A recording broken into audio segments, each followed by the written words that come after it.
چویا news plus registered کے bureau chief Sialkot میاں شاہد محبوب کی رپورٹ کے مطابق 476 گرام فروشوں پر 25,89,000 روپے جرمانہ، 12 ناجائز منافع خوروں کے خلاف مقدمہ درج، ملزمان گرفتار، 17 دکانیں اور گودام سیل کر دیے گئے۔ تفصیلات کے مطابق پنجاب حکومت کی ہدایت پر ڈپٹی کمشنر کیپٹن ریٹائرڈ شاہ میر کے زیر نگرانی پرائس کنٹرول سرگرمیوں میں پنجاب بھر میں تیسری پوزیشن حاصل کی۔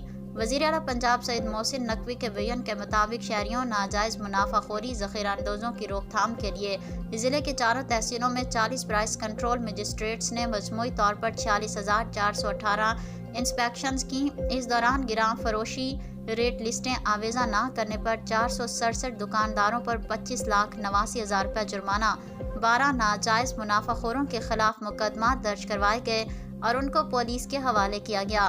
ذخیرہ اندوزی اور پرائس کنٹرول ایکٹ کے خلاف ورزی پر 17 دکانوں اور گوداموں کو سیل بھی کیا گیا۔